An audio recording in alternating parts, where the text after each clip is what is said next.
in the last stream, we began and completed, actually, working through the entirety of the space-related quests in the quest book here. We completed most of the quests in the Going Up quest line. The only two we didn't complete were the ones for the Combiner and the Blank Ore, which we will come back to later on in the series. And then in the Other Worlds quests, we traveled to the moon. We managed to acquire some Dash Ingots. We traveled to Mercury. We managed to get some silicon. And we traveled to, Mars and managed to get some silicon. And we traveled to Mercury to get some Mercury Stone and Mercury Cobblestone.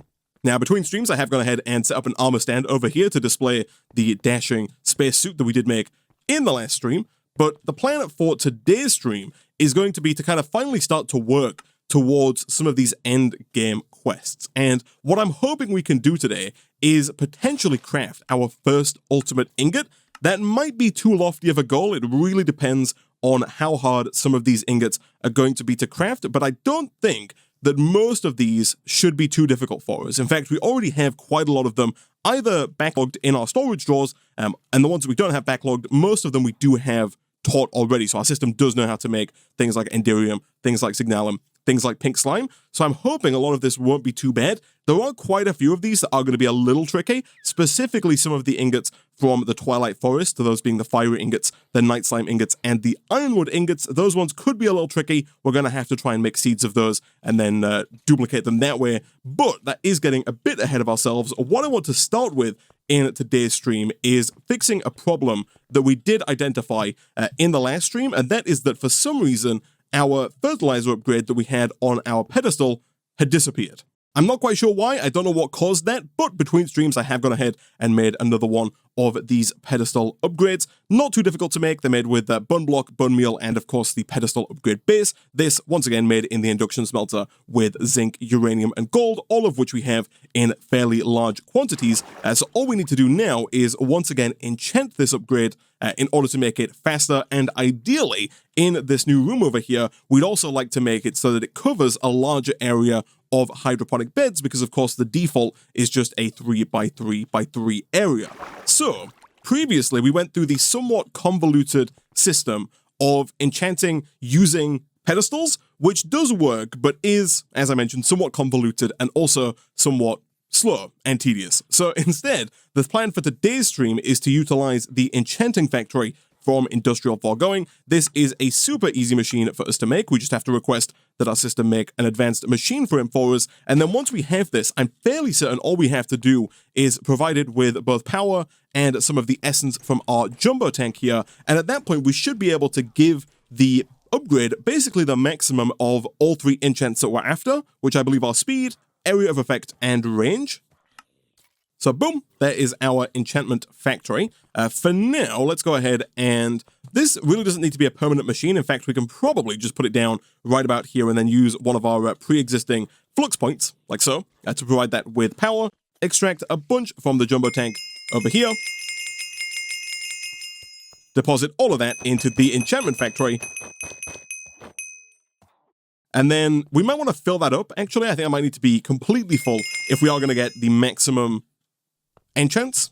So once we have the full 32,000 millibuckets of fluid XP in here, we can then add the pedestal upgrade to the blue slot, and slowly but surely, we get a pedestal upgrade which has range 5 and pedestal speed 5. So that's not everything we wanted. We do still want area of effect. You're not guaranteed to get all of the upgrades on this. Unfortunately, I don't think we can put this in again. We can't. But one thing we can do is we can use the enchantment extractor here to pull those enchantments off of the upgrade. So we can place this in the extractor, and then once again, if we grab some books, we can strip those enchantments off. We are, of course, going to put those back on in just a minute here, but it has to be empty before we can add another round of enchants in the enchantment factory.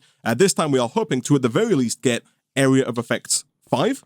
And there we go, another run through the enchantment factory, and we get pedestal area 5 and pedestal speed 5. So at that point, all we need to do is add range back. So I don't think we have an anvil down at the moment, but I'm fairly certain we should have one in the system. We totally do. Let's go ahead and drop that down temporarily right about there. And then if we add the pedestal range 5 to this, we get a pedestal fertilizer upgrade with area 5, speed 5, and range 5. The difference between area and range, I'm pretty sure that range refers to the vertical distance that it will affect, and the area affects the horizontal distance. So if, for example, we take this range out, you'll see that the area it covers is a 13 by 3 by 13. So it'll cover a nice wide area, but won't do very high. Whereas if we add the range enchantment as well, it can now do 13 by 13 by 13, which is good because over in here, what we probably want to do is move this pedestal a few blocks up so that we can still utilize the hydroponic bed in the middle there as well.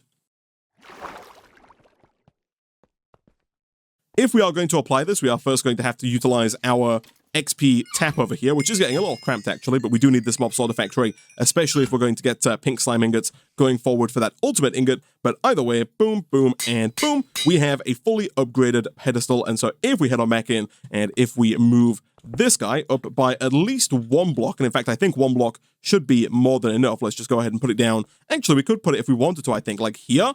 Yeah, you can put these down, upside down, on the roof like this, and then we can go ahead and drop this into our shield slot, right-click onto the pedestal, and once again, that's going to go ahead and start to increase the speed of not only the middle 3x3, but every single hydroponic bed, I'm pretty sure in this whole room, because this room is a 13 by 13 by 13, and this upgrade here can now affect a 13 by 13 by 13 area. One other thing that has been pointed out to me between streams is that right now we're using uranium seeds to get all of the uranium for our extreme reactor.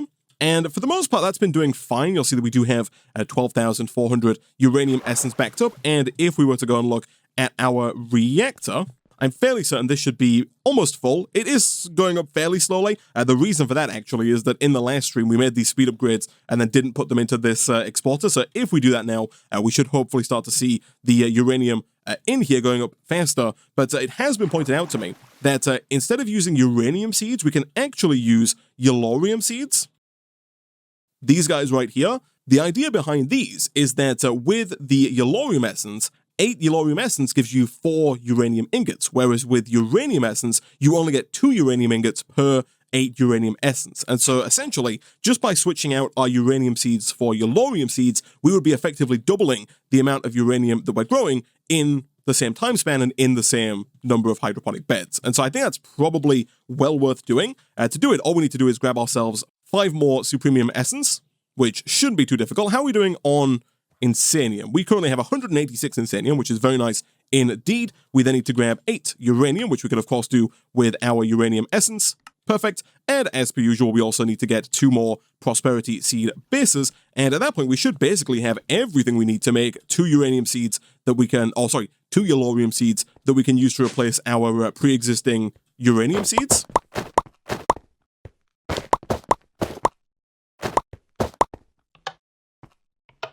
So once we have both of those, we can head down and basically just straight swap those out for the uranium seeds, like so. And there we go, we've essentially doubled our uranium production. Again, hopefully, now that we have the fertilizer pedestal upgrade running again, we'll hopefully see the sulfur coming in faster, and therefore hopefully back over in here, we'll see our sulfur dioxide getting made faster as well. And again, hopefully, we'll see everything moving through this all quintupling system just a little bit faster.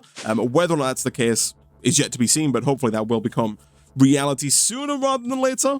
So now that that's out of the way, the thing that I actually want to work on in today's stream, as I mentioned earlier, is trying to get our first ultimate ingot. So we'll go ahead and bookmark the ultimate ingot. To make it, we are going to need to get an ultimate crafting table, and as I mentioned before, we are going to have to work through this quest line here. So the first quest here is to make a black iron ingot. The black iron ingot is made in the induction smelter with an iron ingot, a silicon boule, and a titanium ingot, all of which I think we should have. We have iron ingots, we have titanium ingots. Silicon boules we don't have, but are fairly easy to make. They're just 8 silicon, and of course we do have the Material Stoneworks factory automatically making silicon for us. And so real quick, let's teach our system how to make those silicon boules. In code, and we'll drop that in up there as per usual.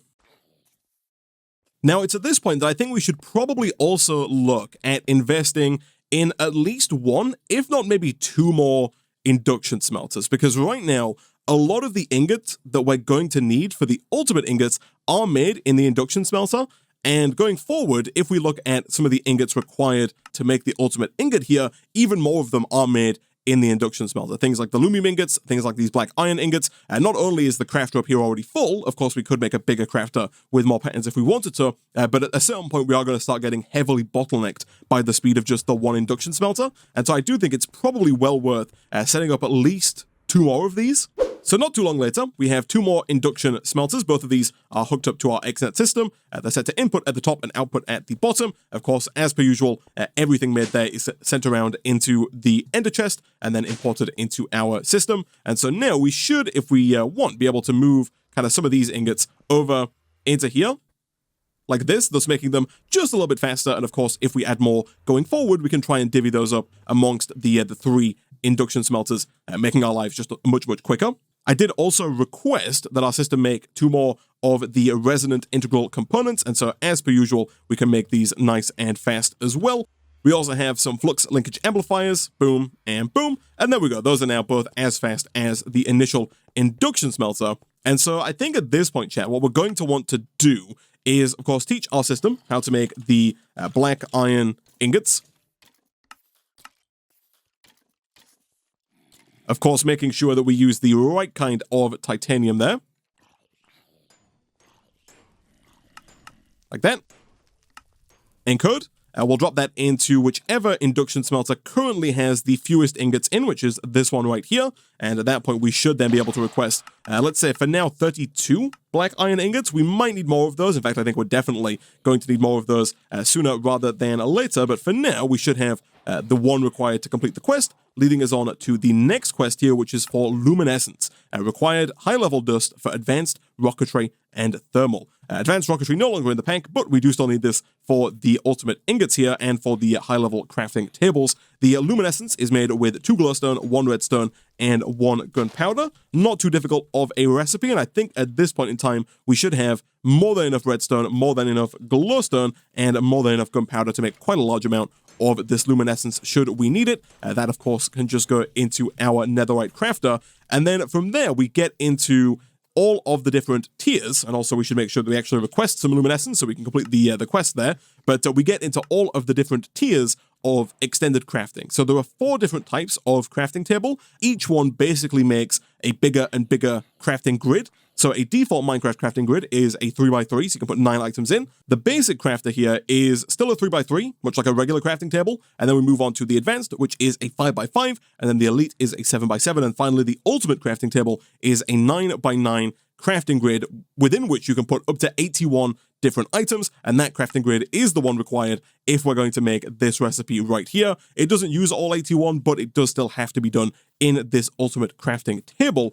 And to make these, while they're not particularly difficult, they are a little tedious. They require a lot of micro crafting. The basic table is made with 4 basic components, 2 crafting tables, 1 block of iron, 1 black iron slate, and then 1 basic catalyst, which is made with more of those basic components and another black iron ingot. The basic components made with another black iron slate, luminescence, and iron ingots. And then you do need the basic crafting table in order to make the next effect. You need 2 of them, and then you need 2 of the advanced to make the elite, and 2 of the elite to make the ultimate. And so I think it is almost certainly going to be in our best interest to just teach our system how to make basically everything from the extended crafting mod. And by everything, I mean basically all of the tiers of catalyst and all of the tiers of component, as well as the recipes for each and every one of the crafting tables up to the ultimate crafting table itself. And not too long later, we now have an inventory that is full of patterns.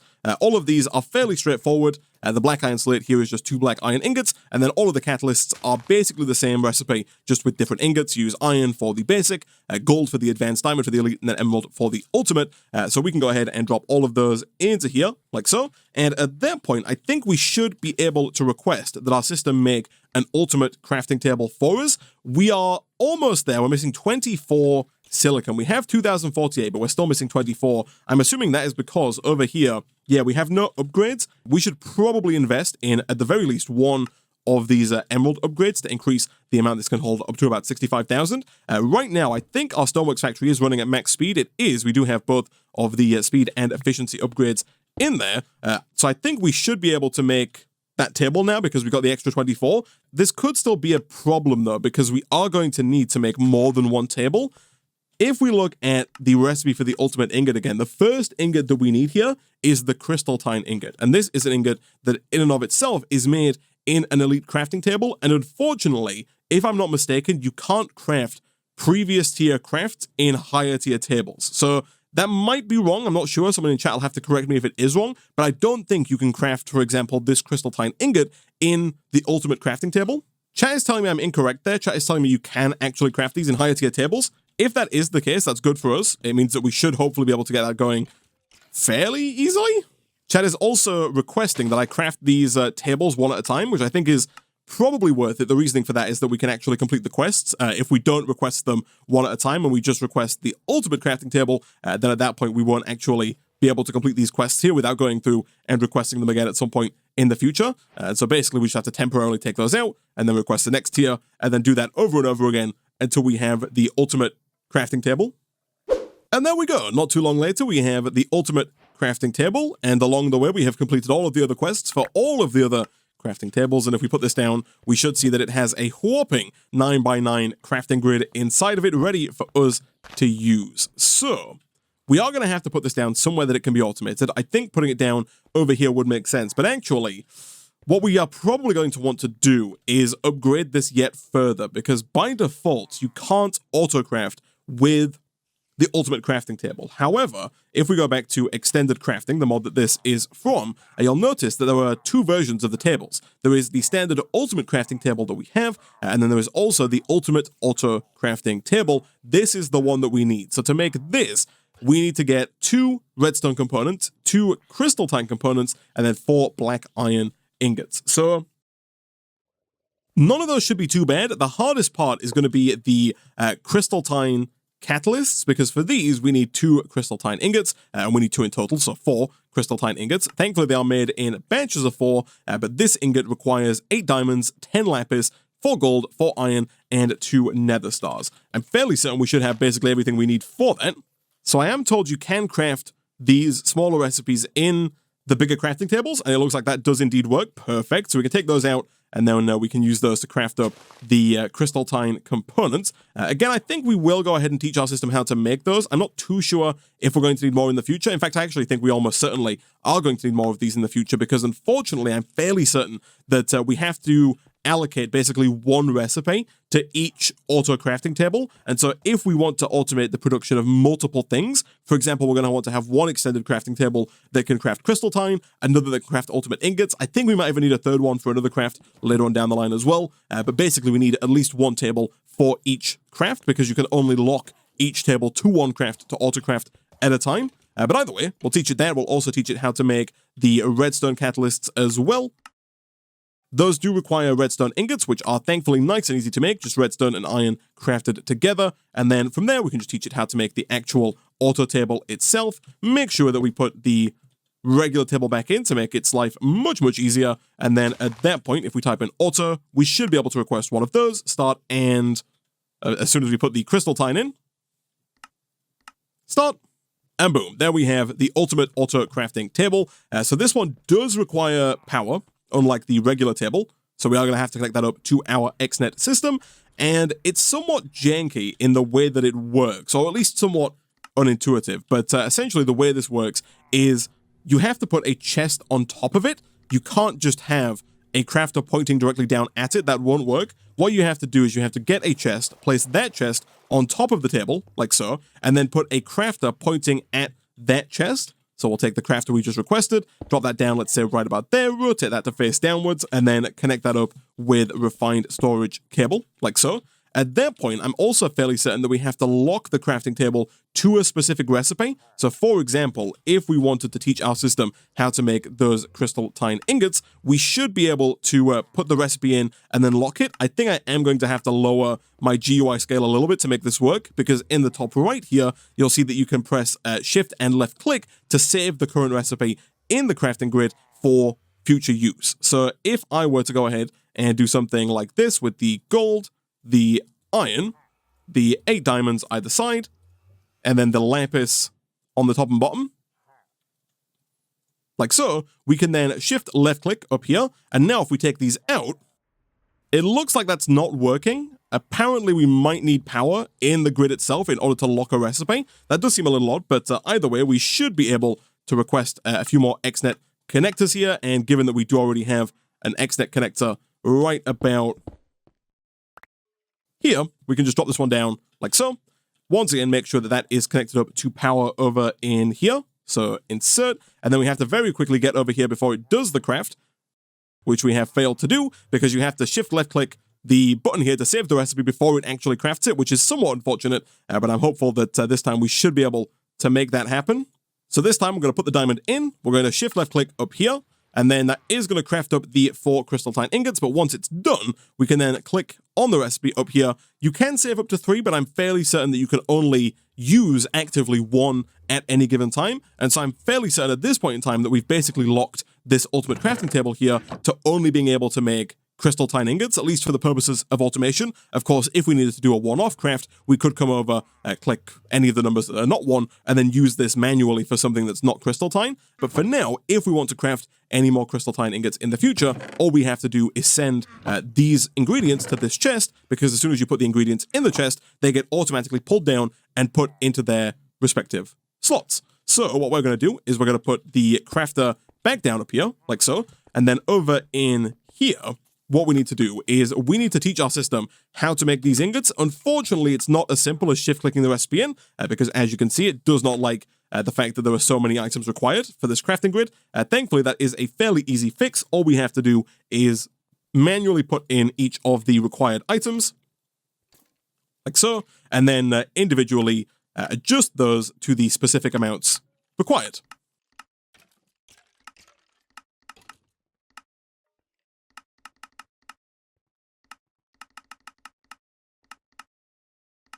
Encode. So now, if we place that into this crafter, like that, what we should be able to do is we should be able to request, let's say, 4 crystal Tine ingots. Start and start.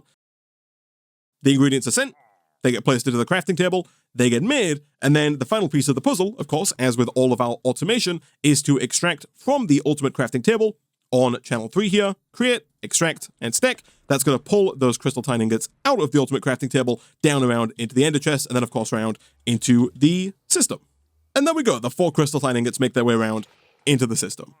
Nice. So that is basically 1 ingot down on this line here. So we've taught our system how to make the crystal Tine ingots. Perfect. Next up is the enhanced ender ingot. This one also shouldn't be too bad, but it is going to require a bit of groundwork here. So the enhanced ender ingot itself is made in the ender crafter with 4 ender ingots and 1 ender star. The ender ingots are made by crafting together 1 iron ingot and 1 ender pearl. Easy enough.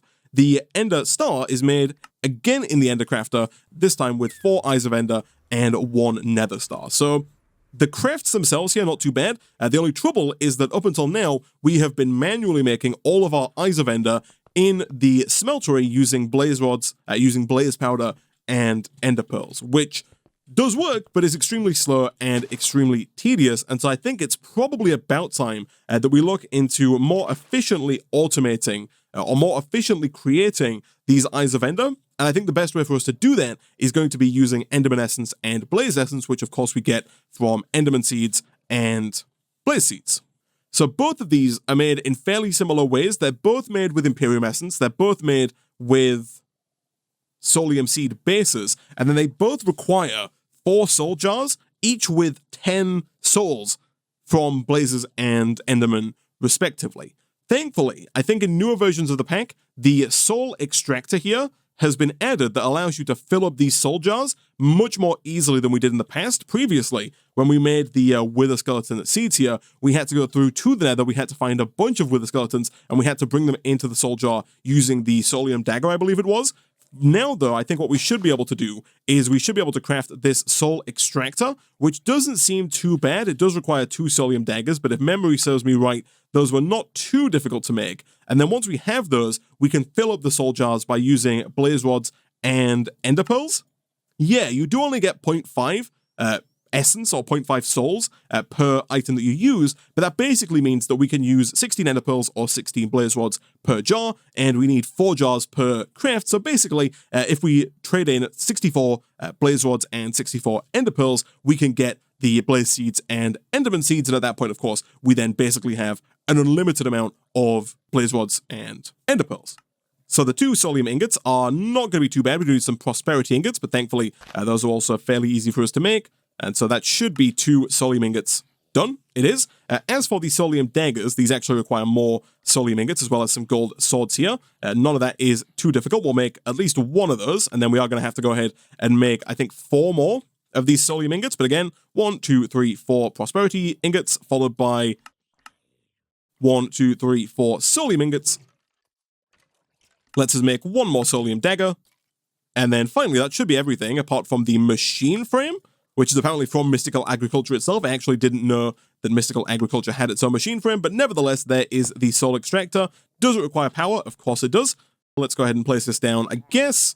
Well, for now, we can probably get rid of the NASA workbench because we're not going to need that going forward. I think we've built all of the rockets that we can build. We'll place that down next to our crafter, and then we'll grab one of our XNet connectors and give that guy power. And at that point, I think it should just be as simple as grabbing, or crafting, I should say, 8 soul jars, and then using those soul jars. There it is. Grabbing 8 soul jars, and then using those soul jars in the soul extractor over here to fill them up. The soul jars, again, not too difficult. They're made with 3 soul glass and 1 Solium Ingot. The soul glass made with soul dust and regular glass. Regular glass we don't have, but we can go ahead and request, let's say, a stack of that. As for soul dust, we also don't have it, but our system does know how to make it, not to be confused with solium dust. And so again, we'll request, let's say, a stack of that and start. And so I think that should be everything, chat, for us to make 8 soul jars here. So 1, 2, 3, 4, 5, 6, 7, and 8. Unfortunately, these do not stack even when they're empty, which is somewhat unfortunate. But now, if we grab 1 stack of ender pearls and 1 stack of blaze rods, we should be able to start slowly but surely running those through the soul extractor to get us all of the jars required to make both the enderman seeds and the blaze seeds. And quite a while later, we have the 4 soul jars for blaze and the 4 soul jars for enderman.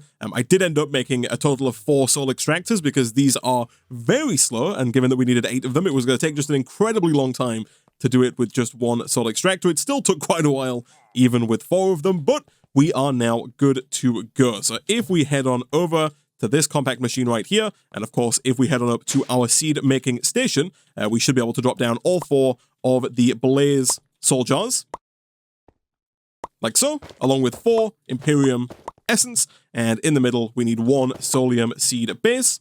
Boom. The Solium seed base, by the way, just a regular prosperity seed base with 2 Solium dust. And there we go, we have the blaze seeds. We then want to do the exact same thing here with the enderman essence. 1, 2, 3, and 4. Again with 4 Imperium essence. And boom. And there we go. We also have the enderman seeds, which we can then add down here. We'll put the enderman seeds right in the middle. And then for the other, we'll also go ahead and request another hydroponic bed. For now, we'll place this down, I guess anywhere. We'll put it down like right about there. Make sure it is connected via XNet so that it can get power and so that we can extract all of the blaze essence that it is going to make. So insert power, insert ether gas, and extract the stacks of blaze essence it produces. And so now if we head back, we should have both ender essence and blaze essence. And of course, ideally, we would like to give both of those their own draw. That should be doable. I did notice between streams that we do still have a draw over here for silicon, which is unnecessary because silicon is now over here. So we can get rid of that and put the enderman essence in up there if we can beat the chicken, which we totally can. There we go. And then, even though it's somewhat awkward, I think we'll go ahead and put the blaze essence in over here.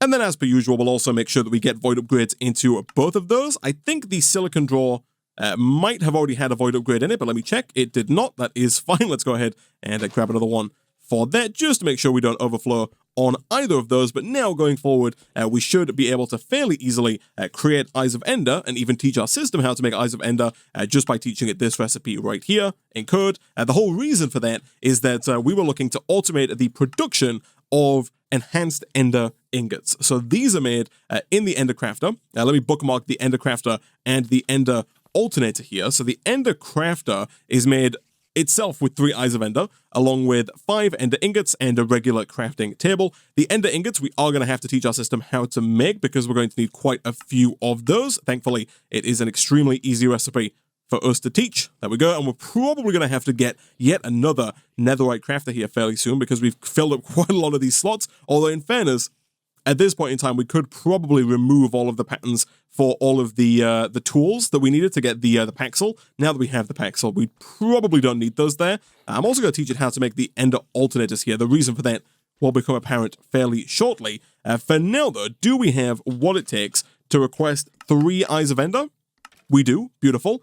Do we have what it takes to request a regular old crafting table and 5 Ender Iron Ingots? We totally do, and so that should be basically everything for the Ender Crafter. So the Ender Crafter, as you may have guessed by the name, is a crafting table, and if, for example, we wanted to make some enhanced Ender Ingots, we would do that in that table with 4 Ender Ingots and the Ender Star. The Ender Star also made in this table with 4 Eyes of Ender and a Nether Star. Now, I'm fairly certain that this machine does nothing on its own until you get some of the Ender alternators. And I believe the way this works is the more Ender alternators you have around the Ender Crafter, the faster it will craft.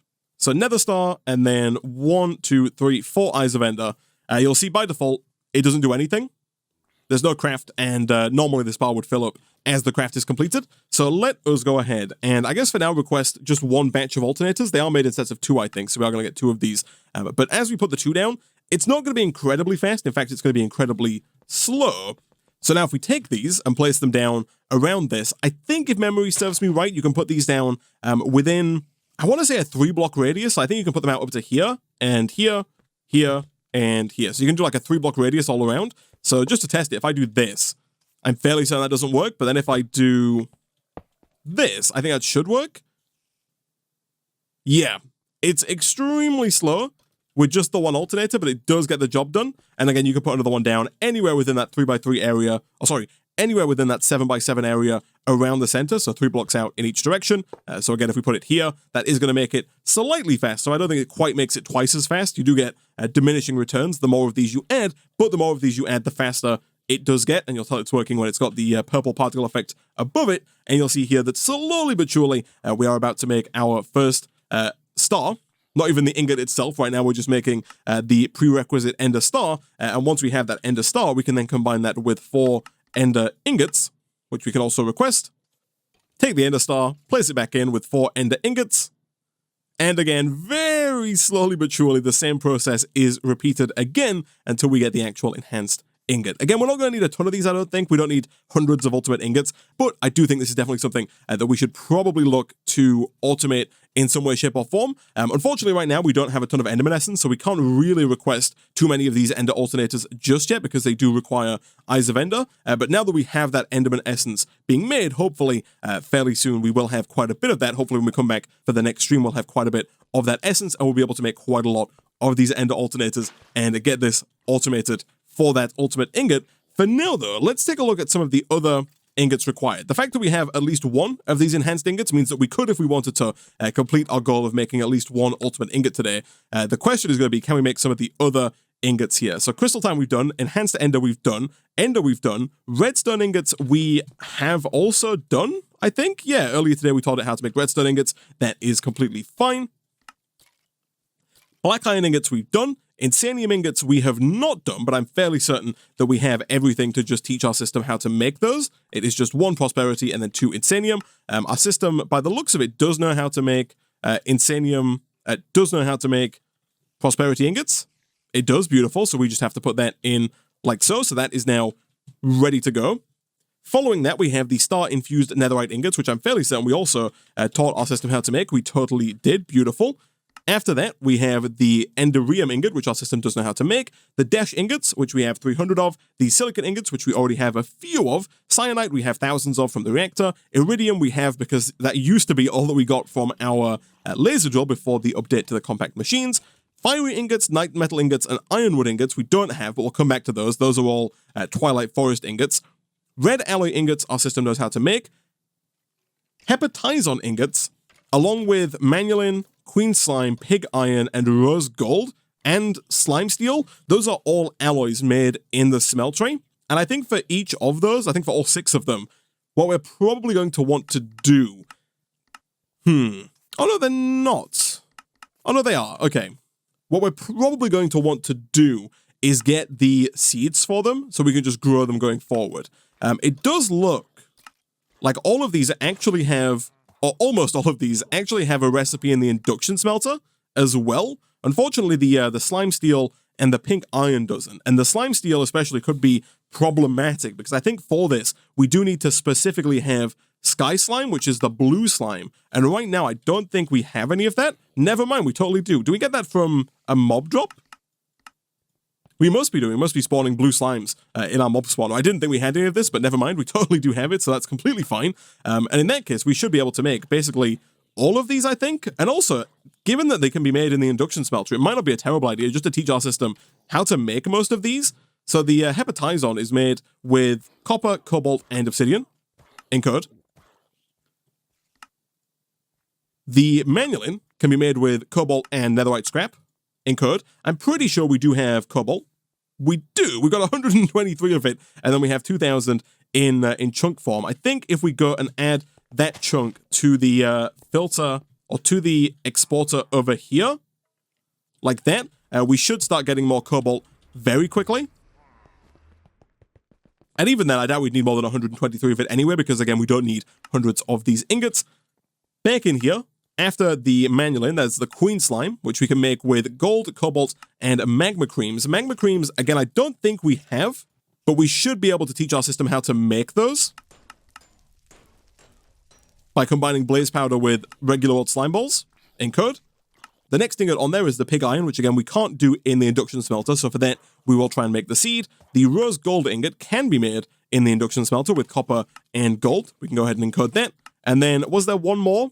There wasn't. No, after that, it's the slime steel, and that does have to be made in the smeltery. So now, I think basically what we want to do here, chat, is for both the pig iron ingot and the slime steel ingot, we want to go and get 4 of each of those, enough to make the respective seeds, and then once we have the seeds, we'll get them into their respective hydroponic beds, and then that should be good to go. So over here, hello, my friend. You're not going to want to see this, my friend, because we're about to make a pig iron ingot. For this, we need to combine 1 ingot worth of iron, 1 ingot worth of blood, or 1 slime ball worth of blood, and then 1 ingot worth of molten clay. Okay, so iron we have, and we can put 1 ingot's worth of iron in like so.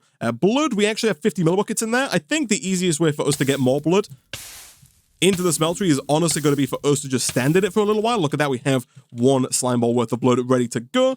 And then as for clay, I'm actually not quite sure how many ingots of clay are in 1 block. I think 1 block might be more than 1 ingot's worth, but I don't think that's going to be a problem. We'll move the iron and the blood down, and then as soon as the clay is done, we'll also move that down as well. Yeah, you get more than 1 ingot's worth, but that is fine. And boom, we have 2 ingots worth of pig iron. We are going to have to get 4 ingots in total. And so to make that work, we're going to have to get 1 more iron ingot and 1 more blood slime ball, which equates to 250 millibuckets. And there we go, that's 4 pig iron ingots. And then as per usual, all we have to do then is get the ingot cast out of the system and pull all of that pig iron out in ingot form. While we wait for that, if we're going to make the slime steel ingots, these are made with iron, sky slime, and seared stone. Do we have any seared stone? We do, yeah. I think you can melt seared brick down into seared stone. You can. Each one gets you 1 ingot's worth. We need 2 ingots of seared stone, 2 slime balls, and 2 iron ingots. That is also going to be surprisingly easy, actually. I really thought that was going to be much harder for us to do. The plan, by the way, if we didn't have enough slime, I'm fairly certain you can find these blue slime balls out and about in the world. One thing that Tinkers does add is slime islands. So we don't have any super close by, but if you fly around, you will see slime islands spawning all over the place, and oftentimes those slime islands will have the blue sky slime on them. And so if you don't have thousands of them from your mob farm, you should be able to fly around and find them fairly easily.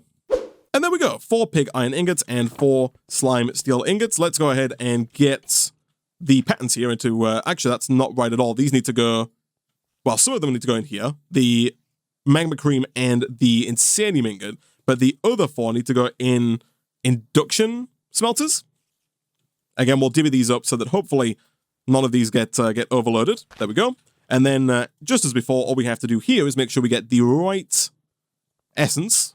Both of these require tertium essence, so we'll request 8 tertium essence. And as per usual, we'll also get 2 more prosperity seeds. And then by this point, you probably know the drill.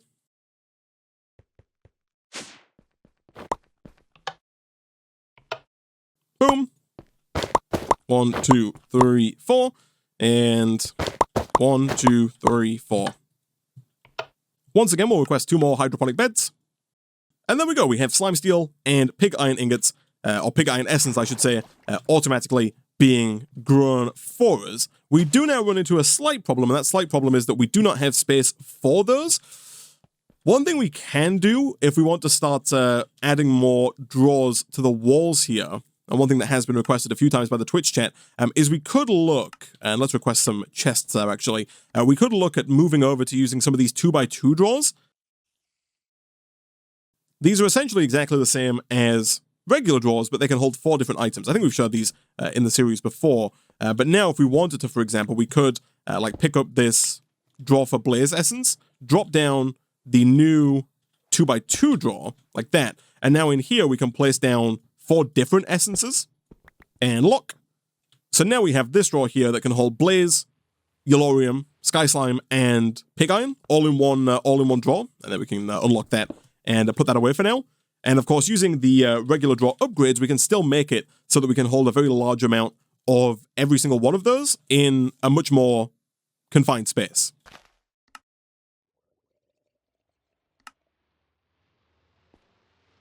So by default, you can only hold 512 of each of these, as opposed to 2048 in a bigger drawer. But if we take, I think, like 2 of these emerald upgrades, that's still going to give us over 30,000 essence worth of capacity in this drawer, which I think should be more than enough, at least for the time being. In the future, we might look at upgrading all of these drawers to have almost like maximum capacity with even more of these upgrades. But for now, I think that should be more than fine. And going forward, we might replace a few more of these drawers with 2x2 drawers, especially if we start adding even more essences over in here. Speaking of essences, we might have to do that, because if we pivot back over to this ultimate ingot here, the next ingot is pink slime, which our system already knows how to make. That is perfect. Signalum, our system already knows how to make. Perfect. Lumium, I don't think our system knows how to make lumium. However, I think it should be as simple as just shift-clicking in the induction smelter recipe for lumium. This one right here, of course, making sure that we use the correct tin, that being this one, and the correct silver, which I think it already has done. It has indeed, so we want to make sure that is set to 3 and encode. And just like before, we'll drop that into the induction smelter. Boom, that is lumium taken care of. Following on from lumium, we have platinum. Platinum, I believe we do have. We do, we've got 677 of it, which should be more than enough. Refined obsidian, I'm fairly certain our system knows how to make. It does. Following that, we have refined glowstone. Our system doesn't know how to make that, but much like the refined obsidian, it should be as simple as teaching our system that 1 glowstone dust equals 1 refined glowstone ingot, incurred, and then we place that in to the same machine that has the refined obsidian, that being the osmium compressor, this guy right here. And finally, the last non-Twilight Forest ingot is lithium. Lithium is made by smelting lithium dust, and thanks to our evaporation tower setup that we made a few streams back, we now have 65,000 lithium dust ready to go, and so teaching our system how to smelt that lithium dust into lithium ingots should be as simple as shift-clicking that in, encoding it, and then placing it into the crafter above our Supremium furnace, like so. So now we have the ability to make every single one of these ingots, apart from the fiery ingot, the night metal ingot, and the ironwood ingot. Those are the only 3 that we're missing. So I think the easiest of the 3 here is the ironwood ingot. Ironwood is made by smelting raw ironwood materials, and that's made from iron, gold nugget, and a liver root, which I believe we can just find in the Twilight Forest. I believe you find these underground. So getting 4 ironwood ingots, and thus being able to make an ironwood seed, should be pretty easy to do. So we'll start with the ironwood ingot. Like I said, I think that's going to be the easiest for us to get. If we head on through to the Twilight Forest here, it's been a while, but I'm fairly certain that the live root that we need basically just spawns in the world. So we have the exchanging gadget. So if we take that, and then over in the Twilight Forest, if we do something like this, shift right click on this block, and then basically exchange it for this, and then do the same down here as well, because the second one, we actually get the live root in our inventory.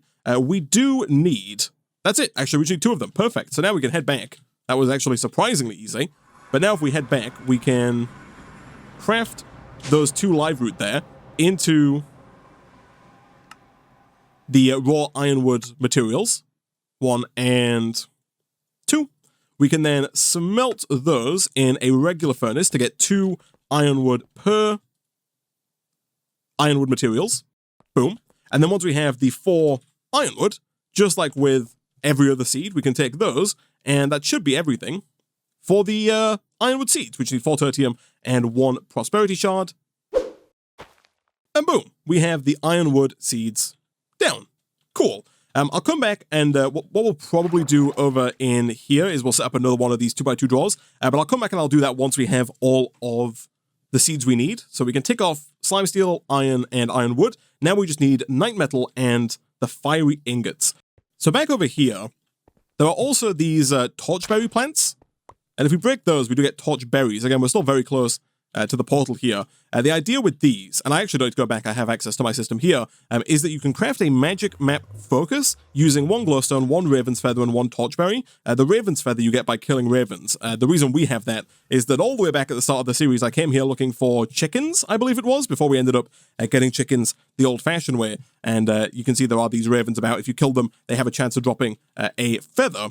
But once you have the magic map focus, I believe what we can then do is craft up a blank magic map. This does require some paper, thankfully. We do have the wood chippings for that. And then with the blank magic map, if we take a look at this thing, it shows us all of the bosses on the map here. So we're looking for the Hydra, which I don't think is this one, this like green thing. I think this might be the snake. Yeah, the Hydra is like a big 3-headed boss. Now, one thing that people have pointed out here is that while we could fight the Hydra 4 times to get the 4 vials of blood, instead what we could also do, if we wanted to try and make our lives a little easier, is we could use a mob cage from the Caged Mobs mod, which is a mod that I've not actually used before, and we've not used thus far in the series. In fact, I think there is a whole quest line dedicated to it further up here. There is this quest line right here. We can check mark and get 4 free C-books right there. But the mob cage, by collecting DNA, you can place this inside of a mob cage. Then you need to add a certain block shown in JEI. This will then start to generate mob drops based on the mob inside. Example, hit a cow to get its DNA in a DNA sampler, then add a wheat block to the cage and right-click the DNA in. You will see that it starts to make loot. Right-click to harvest. So what we can do right here is we can get a netherite DNA sampler, hit the enemy, in this case the Hydra, with the DNA sampler to get its sample in the sampler, and then combine that with stone or diamond ore. That gives us a growth modifier, which we should be able to use because we are getting diamond ore from our laser, and we can also make it if we wanted to in a combiner. But once we have that, we can then start to generate fiery blood automatically without having to fight many Hydras over and over and over again. So I think this is definitely worth our time. We are going to have to head back to make it though, because the netherite DNA sampler is made in this smithing table. It does also require a star-infused netherite ingot, which thankfully, again, our system does know how to craft, so we'll request one of those, and then a diamond DNA sampler is 1 diamond block, 1 light blue glass, and then 1 diamond. So light blue glass we currently don't have, however, we should be able to make a light blue dye fairly easily, and then from there, hopefully, we can stain some light blue glass. We just need to actually request that some actual glass is made. Again, we'll do a stack just so we have some ready to go. Our system already has diamond blocks in it. Boom, light blue glass into diamond DNA sampler. By this time, hopefully the ingot is done. It totally is. And then boom, boom, and boom, we get the DNA sampler. And also, apparently, we completed a chapter as well. This one right here. We'd apparently not made the star-infused netherite ingot before. That is completely fine. So I think all we need to do now, chat, is head on through to the Twilight Forest and do a little bit of exploration to see if we can't find a Hydra on the map. So I think this is the Hydra on the left here, like this little red patch that we're headed towards. It's taking a little while for things to load in, but we are getting there slowly but surely. Yeah, things are still loading in, which is kind of a bit high up. So normally you have to kind of fight these, you have to fight the Twilight Forest bosses in a certain order. We're not going to fight the Hydra, ideally. You'll see that we do have like a poison effect on us, and that's because we're in this area when we shouldn't be, like we've not unlocked this area yet. But I think it's possible that if we can just get to the Hydra, this guy right here, that maybe we can get a DNA sample and get out before we die, and hopefully our backpack feeding us apples will help us on this journey.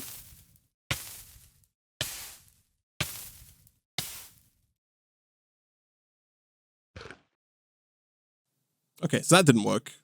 So we've done a bit of exploration and we have found the Hydra. It's in the top left there. However, in order to fight that Hydra, the bosses in Twilight Forest are actually gated, so you have to defeat previous bosses before you can move forward to fight other bosses. So the Hydra is the 4th boss on the list. So I think we have to fight the Naga first, then the Lich. I think the Naga is like the green snake with the red eyes that you see on the map here.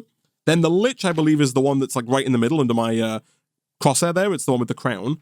We then have the Minor Shroom, which I think is like the one down to the bottom right, like the black one with the white eyes. I think that's the Minor Shroom, and then the Hydra is the top left there. I could be wrong on those, but either way, if we are going to fight some of these guys, I think it is most certainly going to be in our best interest to get a Supremium Sword, and much like with the previous weapons that we've acquired from Mystical Agriculture, I think it's going to be easiest for me to just teach my system how to make all of the tiers leading up to that Supremium Sword.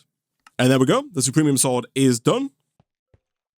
There is an augment we can make. There are actually a few augments we can make for swords in Mystical Agriculture. The one that I think we probably want to go for here is the Strength 3 augment.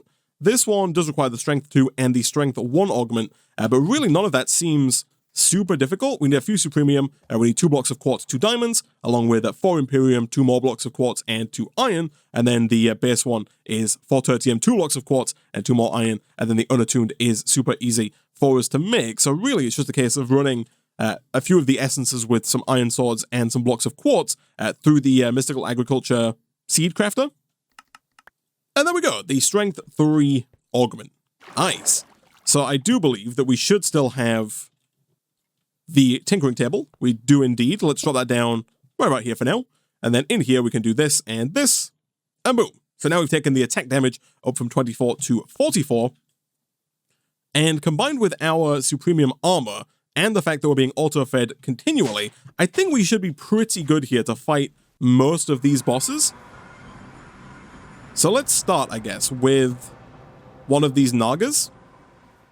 So here we go. Here is the first Naga. We went to a few of the locations. Oh yeah, that's dealing a good amount of damage with each hit. So hopefully just a couple of hits on this guy. I'm fairly certain that normally this guy's like a full-on snake. I don't know if it's because I have Optifine installed or something that's breaking the texture of this man. But either way, 1 or 2 more hits here should get the job done. And there we go. The Naga has been killed. Beautiful. And we get a trophy for it and everything. So I believe next up, like I mentioned, is the Lich, which I believe is this guy with the crown on. He resides in this tower, and I'm fairly certain he resides like right at the top of the tower. And again, this is one of those situations where the fact that we have the scale and the fact that we have creative mode flight definitely makes our lives at least a little bit easier. Can I break through this wall here? I totally can. So this is the Lich. Here, I believe what we need to do is we need to fire back. This guy's going to throw ender pearls at us. We've got to hit those ender pearls back at this man.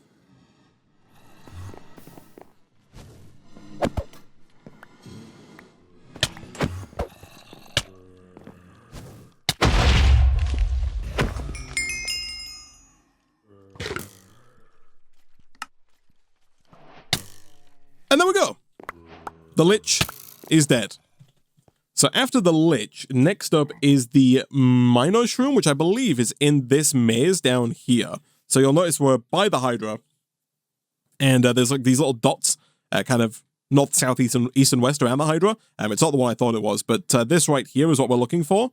And here we need to kill the Minor Shroom. The trouble here is that this is a maze.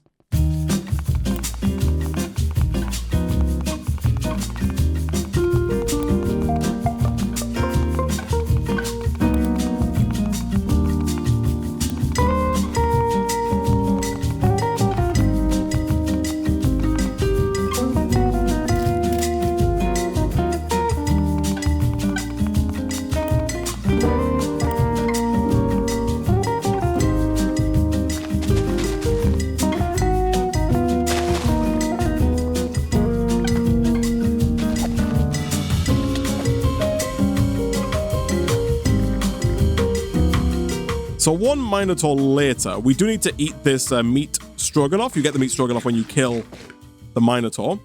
And so now we should be able to go and fight the Hydra. We got a bar, which is good. And by fight, I mean very cowardly. Attack the Hydra to get its DNA into this netherite sampler. And then once we have the DNA, we are going to just fly away. Now that we have the netherite DNA sampler here with the Hydra sample in it, what we need to do, if we're going to get basically an unlimited amount of fiery ingots, is we need to make our very first mob cage. So the mob cage is fairly simple to make. You can make it, of course, using the miniaturization field projector, but in the newer versions of the pack, you can also make it using the induction smelter. It is a fairly expensive recipe. It requires one shining block of diamond, which, if you remember right from the beginning of the pack, we do make in the solar cooker, which we've not really used since we made it, but we do still have it up here on the surface. We also need to get 64 compressed cobblestone, one compressed cobblestone just being 9 cobblestone crafted, and then we also need 64 compact machine wool. This is going to be by far the trickiest bit, because again, for this, we have to get 16 lots of blazewood and obsidian, and each piece of blazewood requires a warped or crimson plank with 100 millibuckets of blaze. Now, normally what we do here is we take the multi-servo press out of the machine room and then kind of move it over to the smeltery room. However, one thing that has been pointed out to me by the Twitch chat is that I think what we can do, this used to work in old versions of Minecraft. I don't know if it still works, but one thing that you used to be able to do is you used to be able to pull directly out of machines like this into casting tables. Now, I don't think we can do it from the front here because the front isn't an output, but for example, if we were to temporarily get rid of some of this junk in our inventory, thankfully we do have a ton of space in our refined storage system now, thanks to those larger disks that we recently made. But if I was to, say, temporarily pick up... Oh, I don't want to pick that up, actually. If I was to, say, temporarily pick up this multi-servo press here, and then we put a casting basin, I think maybe just directly next to it like that, you might have to use the faucet. I do want to see if this works or not. So if we grab a warped plank and we put that into the basin, and then let's say that we set this to output and make sure that auto output is on, at that point, if we take some blaze powder, each blaze powder gives you some number of millibuckets. 20.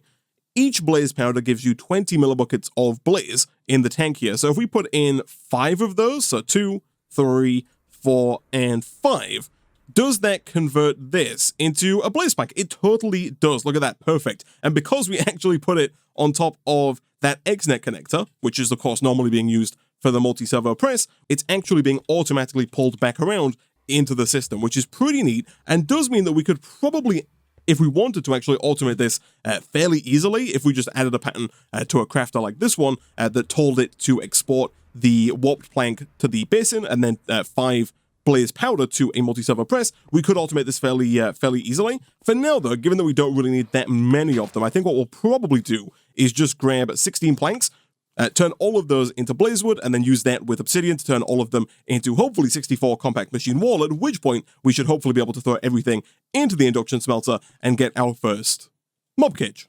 And not too long later, we have 64 compact machine wool. We did end up putting a wooden hopper here to feed the warped planks directly into the seared casting basin. That way we just had to put the blaze into the multi-servo press, and they were made automatically for us. The last thing we have to do is drop this block of diamond into the solar cooker. If memory serves me right, this takes an extremely long time to cook. Yeah, this takes 150 seconds to complete, so that is going to take a quick minute there. While we wait for that, is there anything else we need? I don't necessarily think there is, although actually, if we do look at the item we're trying to get here, which is the fiery blood, you'll see that down here, we have to add kind of a catalyst block to the mob cage in order for the syringe to actually be able to go in, and our options are either stone or diamond ore. If we use stone, we get a 0% growth modifier, whereas if we use diamond ore, we get a 15% growth modifier, presumably meaning that it will grow 15% faster, and therefore it won't quite take 150 seconds. Presumably it would take, 15% less time to cycle through, and hopefully, therefore, less time to get fiery blood. As of right now, I'm going to assume that we actually don't have any diamond ore kind of just hanging around in here. Yeah, no, all of our diamond ore is, unfortunately, doing exactly what it's supposed to do and being processed through the elite enriching factory. And again, I'm assuming we don't have any available in here. We don't. However, there is a quest under the space quest line to make a combiner, and using a combiner, we can combine, I believe, 1 stone with 3 diamond dust to actually make a diamond ore. And looking at the recipe here for the combiner, it really doesn't seem too bad. It does require 2 titanium plates, but hopefully we've got a few of those left over. We do indeed. Perfect. So once all that is made, combiner is done. And then for now, let's go ahead and I guess throw this down right next to the osmium compressor over here. Of course, giving it its own XNet connector. Boom. And boom, we'll make sure that gets some power. This thing is getting way too long, but that's fine. And we'll also set it to extract as well. And then let's have a look at that recipe just to make sure I'm doing that correctly. Yes. And once it has power, we can then go ahead and request 3 diamond dust, which is what's required. The recipe is this one right here. And hopefully that shouldn't take too long. The diamonds should get pulverized fairly quickly. And once we have 3 diamond dust, we can throw that into the combiner with 1 regular cobblestone. And slowly but surely, that should produce 1 diamond ore for us. And if we make sure the bottom here is set to output, that should get automatically pulled back into the system via XNet. And at that point, we can then grab that and use it once we have the mob cage in order to get our fiery blood. So let's go check up here. So this is done. Beautiful. And now all we have to do is head on around back to the induction smelter, drop in 64 compact machine wall, 64 compressed cobblestone, and 1 shiny diamond block. And boom, we have our first mob cage, which once again is in the system. Much like the botany pot, you can actually make a hopping mob cage, which is the exact same thing as a regular mob cage, but it will auto-eject anything that is produced in the mob cage into an adjacent inventory. And so if we just grab a regular old chest, and if we do something like this and like this, we can now right-click the diamond ore onto the mob cage, like so. And we can then take the Hydra DNA sample, right-click that onto the mob cage as well.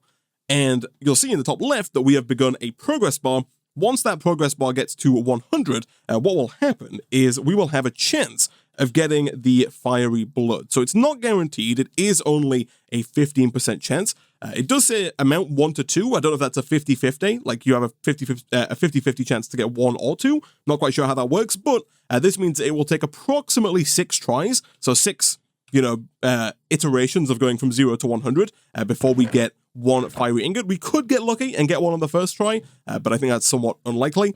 While we wait for that to do its thing, there is 1 more ingot that we need to get, and that last ingot is the Night Metal Ingot. To get this, we have to get armor shard clusters, and armor shard clusters are made from armor shards, which again, I think we're gonna have to get, for now at least, through, and in the future I guess as well, we're gonna have to get through another mob cage. It's possible we might be able to use the same mob cage if we get lucky on the fiery blood, but basically now we have to go and find one of these lower goblin knights. Thankfully the sampler is not used up, so we can reuse this netherite DNA sampler on the goblin knight, but I'm not gonna lie, I actually don't know where to find it. Hopefully this is one of those situations where chat can help me out here. So chat is telling me that we can find a mob that will give us the chunks we need, those being these chunks right here, these armor shards. There are 4 different mobs, by the way. Before we just showed the lower goblin, but there is also a hermit crab, an upper goblin, and a block and chain goblin. But apparently we can find hermit crabs in an underground fortress that is the icon with the white eyes. I mentioned it before. They're kind of above, they're kind of north, south, east, and west of that ghast icon in the bottom right. But to get to that fortress, we first have to actually fight and kill the Hydra. And so once again, we are going to have to fly back over here. Hopefully our Supremium Sword here is going to make light work of this Hydra. We meet again, old friend. Again, I think we have like a visual glitch, which might be very detrimental here because I think you actually have to hit the Hydra in the head. So what we can do here is if we hit F3B, that will show us the hitbox. So even though we can't see the head of the Hydra here, what we should be able to do is maybe fly up and actually hit it. You can see we are actually dealing some damage now, which is encouraging. We're going to try and avoid the fire that it's spitting out here. This is definitely not probably how the developer of the Twilight Forest intended for this fight to go, but nevertheless, here we are. I think we just got rid of one of the heads. I think that was what that smoke effect was there. I think it's quite possible the heads do go back.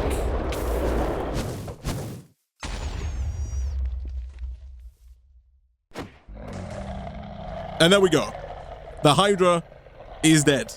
We can turn off the hitboxes. I believe we're going to get some kind of trophy that we can hopefully store away with our other trophies. We did indeed. And we actually got 7 fiery blood, which I did not know we were going to get so many.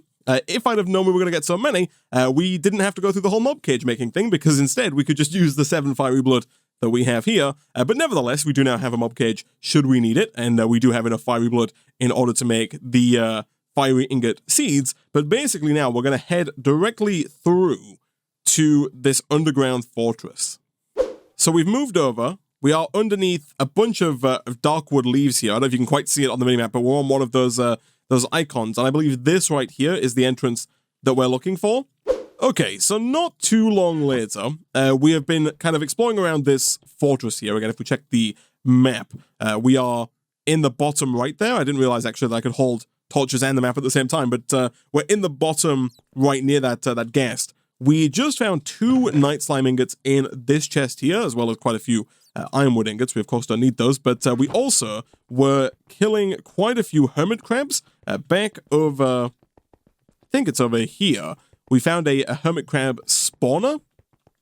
Sorry, a helmet crab. Even I keep calling them hermit crabs. We found a helmet crab spawner, and so periodically this would drop a helmet crab that we could then kill, and that would drop one of these armor shards. And so now, combined with the 33 armor shards that we have and the 2 night slime ingots that we already have, here is a helmet crab, by the way.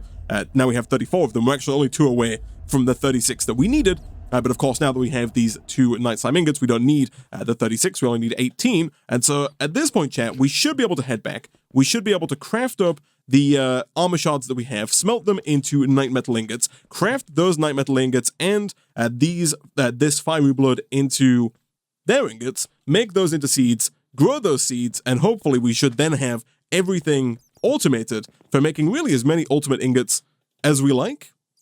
So that is 2 armor shard clusters. Let's go and throw those in over here. Boom. Those are going to smelt up nice and quickly. We can then go and take both of those. And what is it that we need in order to make the night slime seeds? We need Imperium. Is it also Imperium for the fiery ingot seed? It is. So let's request at least 8 Imperium here. Let's also see if we can't get 2 more of these prosperity base seeds. We can. Perfect. For the fiery blood, we only need 4, so we can put the other 3 away. And I believe the way that this is made is we take 4 iron ingots, and over in the smithing table, I think we combine those up to make the fiery ingots. And so I think, chat, if we were to head on through to our hydroponic bed compact machine, we should be able to do 1, 2, 3, 4. 1, 2, 3, 4 with the seed base. That gets us the fiery seeds, and then we can do the same again. 1, 2, 3, 4. This time with the night metal ingots. 1, 2, 3, and 4. And there we go. We get the night metal seeds as well. Nice. So once again, I think we did request some hydroponic beds earlier. We did indeed. Perfect. So we can put both of those down like so. Make sure that they are both connected up using some XNet connectors. Again, we'll request a few extra here just because we're definitely going to need them going forward. We can then use those to give both of these power. We can put both of these down, 1 and 2, and then make sure that over here they are all getting power and are also being extracted from. So insert ether gas, insert power, extract, stack, insert, and extract, stack. And there we go. I think we have everything automated. Like, we have all of the ingots required here able to be made automatically for us. So the question now is, can we pull it all together? The enhanced ender ingots are done, which is good. Back over here, we are going to have to do this one manually, and we're also going to have to once again lower our GUI scale here. So let's temporarily click onto recipe 2, and let's see if we can't put all of this together. So enhanced ender ingot is in the second slot. The first slot is the crystal Tine ingot. We can also put a bunch of this stuff in our inventory away, and we can also, I guess at this point, kind of replace this again. Like that. Just before I forget, let's put in the Crystal Tine Ingot in the slot, in slot 1. We then have Ender, Redstone, Black Iron, Insanium. Okay, Ender Ingot, we have the ability to make. Start. Redstone Ingots, we also have the ability to make. Start. Black Iron Ingots, we have. And then Insanium Ingots, we can make. Thankfully, everything so far is crafting pretty quickly, so I think it was Ender, Redstone, Black Iron, Insanium? That is correct. Following that, we have Star Infused, Enderium, and Dash. Okay, so Star Infused, we can request. While we wait for that, Enderium, we can request. And Dash, we should already have. We totally do. Let's check. Is that Star Infused done? It is. Is the Enderium done? It is not. This one is going to take a minute, but it is now done. Beautiful. Just to get ahead of it, I am also going to request Signalum. Actually, never mind, we have Signalum. And then Lumium, I will go ahead and request as well. That's another one like Enderium that can take a little time, but hopefully not too long. So Star Infused and Enderium. What was after Enderium? It was Dash, of course, which we do have. That's line 1 done. Only 2.5 more to go. So we then have Silicon, along with Cyanite, Iridium, Fiery, and Night Slime. Okay, so Silicon we have. Iridium we should have. Fiery we are soon going to be able to make, and by soon I mean right now. Beautiful. And Night Slime presumably, yep, also ready to go. Good stuff. So Silicon, Iridium. I feel like I missed one here. I did. I missed Cyanite, which we have almost 11,000 of, thanks to our Extreme Reactor. So after Night Slime, we have Ironwood, Red Alloy, Hepatizen, and Manulin. I don't know if we made the Manulin seeds. Wait, did we make any of these seeds? Ooh, that could be a problem. So Ironwood, we can craft. Maybe. Yep, Ironwood we can craft. Hepatizen, we can request. We're missing 2 copper ingots. Oh, I must have given it the wrong recipe. We'll come back to that one. We'll have to go fix the recipe for it. That's fine. Red alloy, we can definitely request if we don't already have one, but we do. Good stuff. And then what was the last one on the line there? It was Manulin. Did we do Manulin? We did. Beautiful. So we'll take that. So we have Ironwood. Red alloy, I think, was there, and then Manulin was there. No, it was the other way around. Red alloy goes there, and then Manulin is just after that. We then have Queen's Slime, Pig Iron, and Rose. Okay, so Queen Slime we can request. Start and start. Pig Iron we can craft. And then Rose Gold we can also request. Queen Slime, Pig Iron, Rose Gold. We're getting there slowly but surely. Then Slime Steel, Pink Slime, Signalum, Lumium.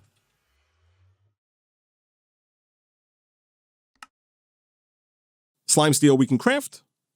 Pink Slime we can request. Oh, we are going to have to teach our system how to make Pink Slime. It currently actually doesn't know how to make the Pink Slime ingots. This is quite simply just a recipe in the dissolution chamber using the Pink Slime that we already have. So we can just go ahead and encode that and then stick it directly above the dissolution chamber. Like so. Beautiful. At that point, we should then be able to request that a Pink Slime is made. While we wait for that, we do have the Signalum. We do have the Lumium. And then what else were we after here? We need Platinum, Refined Obsidian, Refined Glowstone, and Lithium. Okay, so Platinum we have. Lithium we can request. That should be very fast. We can also start getting rid of some more stuff here. And then the only 2 left then are the Refined Obsidian and the Refined Glowstone. Is the Pink Slime done? It totally is. I think we're basically there, chat. I think we are basically there. So we had the Slime Steel right about there. We had the Pink Slime, I think, directly after that, followed by Signalum, followed by Lumium, followed by Platinum, followed by both of the Refines. We have Refined Obsidian and Refined Glowstone, and then the last one was Lithium, which we have. So I think that's basically everything. The only one we're missing is the Hepatizen, which is incorrectly taught to the system. So all we need to do here is grab the Hepatizen ingot, drop that into the old crafter manager, not the crafter manager, drop that into here, quickly swap out those 2 copper ingots for the actual copper ingots that we have. Make sure it's set to 2. Re-encode. Drop that back in above the induction smelter, and chat, we should be basically there. It's an insane number of ingots, and it took us way too long. Boom, and boom. That should not take too long. There it is. Let's grab the 1 ingot of hepatizen that we need, drop it in over in the ultimate auto-crafting table. Chat, we have done it. We have managed to make 1 singular ultimate ingot, which of course is going to be sent around into the refined storage system. We have done it. And so going forward, what we should be able to do, and what we'll definitely do maybe in the next stream or so, is set up a new ultimate auto-crafting table. We'll set it up in the same way we've done for the crystal Tine ingots, but we'll actually teach our system how to make this ultimate ingot here, as well as how to make all of the essences that we're growing into ingots so that we can actually auto-craft the ultimate ingots going forward. And in the next stream, we'll actually start looking at getting the ultimate singularity, because I think the ultimate ingot might have actually been the easier of the 2 here. The ultimate singularity requires a bunch of singularities, as many singularities as the ultimate ingot requires ingots, and every single one of those singularities requires 5,000 of their respective item. And again, if we're going to get a lot of the creative essence that is needed to make those late game items, we're going to need multiple of those ultimate singularities. So next time we'll come back, we'll look at getting the quantum compressor, maybe multiple quantum compressors, and start making hopefully a couple of ultimate singularities. But for now, that is where I'm going to go ahead and wrap up the Seaopolis portion of today's stream.